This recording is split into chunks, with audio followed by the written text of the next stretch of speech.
देखिए हर खबर यहीं पर। सब्सक्राइब कीजिए TV9 भारतवर्ष।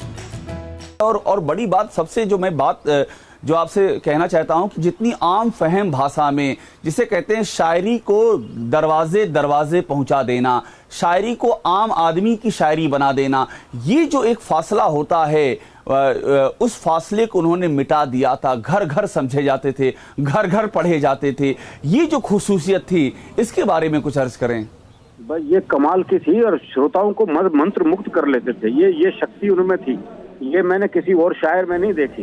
जो राहत इंदौरी जी के पास जो शक्ति थी और श्रोताओं को अपने वश में कर लेना, ये जो वशीकरण मंत्र उनके पास था अपनी अदायगी से, वो अद्भुत था जी। वो मैंने और किसी शायर में नहीं देखा।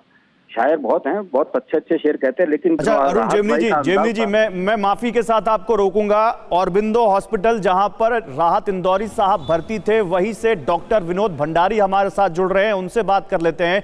भंडारी साहब, राहत इंदौरी साहब के निधन की खबर आ रही है, बता सकते हैं आप हमारे दर्शकों को कि एग्जैक्टली क्या वजह रही, कैसे हुआ निधन?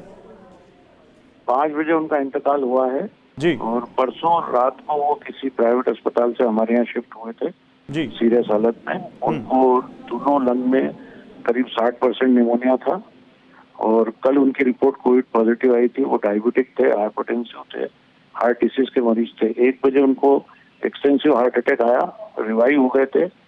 2-1 घंटे वो रिवाइव रहे, फिर से एक और बार अटैक आया और उनके 5 बजे डेथ हो गई। डॉक्टर साहब इसको क्या माने, कोरोना की वजह से या हार्ट अटैक की वजह से? नहीं, कोरोना की वजह से। क्योंकि क्या हो रहा है कि इसमें कोरोना के वायरस के कारण ब्लड के क्लॉट बहुत जल्दी बन रहे हैं और वो कितनी बार पल्मोनरी आर्टरी में और हार्ट के वेसल्स में जाते अटक जाते हैं। डॉक्टर साहब, उनके जो चाहने वाले हैं वो बहुत शॉक्ड हैं और जिस तरह से आप बता रहे हैं ऐसा लग रहा है कि जब वो आपके यहाँ हॉस्पिटल में आए तब तक उनकी हालत बहुत खराब हो चुकी थी। हाँ, खराब हालत में आए थे, पर वो मेरे भी बहुत अभिन्न मित्र थे। मैं उनको करीब आज से 40 साल पहले से उनका इलाज करता रहा हूँ और आज सुबह उनको खूब समझा के नाश्ता मैंने खुद ने करवाया उनको, इसलिए मुझे भी बहुत दुख। डॉक्टर साहब, आपसे कोई बातचीत हुई उनकी कल में या परसों में? कुछ कहा उन्होंने? हाँ, कहा था। वो बार बार यही बोल रहे थे कि मुझे ऐसा नहीं लगता कि मैं अब बच पाऊंगा, ऐसे वो बार बार बोल रहे थे। मतलब आप ये कह रहे हैं कि उनको आभास हो गया था कि उनकी मृत्यु होने वाली है? बिल्कुल उनको आभास हो गया था। मॉर्निंग में वो मेरे को मॉर्निंग में भी बड़े मुश्किल से उन्होंने नाश्ता किया था।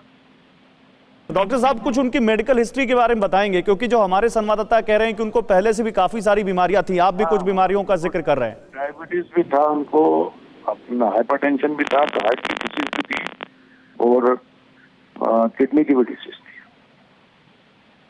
और आप कह रहे हैं कि उनको इसका आभास हो गया था, तो क्या कोरोना की वजह से वो बीमारियां उभर गई? एक बार जरा डिटेल में और बता सकते हैं हमें? कोरोना की वजह से उनकी किडनी की डिसीज बहुत उभरी और ब्लड प्रेशर और डायबिटीज उनकी अनकंट्रोल भी थी। तो सब चीजों का मिक्सचर होकर और सबका एक दूसरे पे इफेक्ट होकर और ये तकलीफ हुई उनको, पर हमें ऐसी उम्मीद नहीं थी कि वो इतनी जल्दी हमें छोड़ दें। ठीक है, शुक्रिया डॉक्टर साहब आपका हमारे साथ जुड़ने के लिए। तो न्यूज़ टॉप 9 रोज सुबह 7 बजे और शाम 7 बजे सिर्फ TV9 भारतवर्ष पर।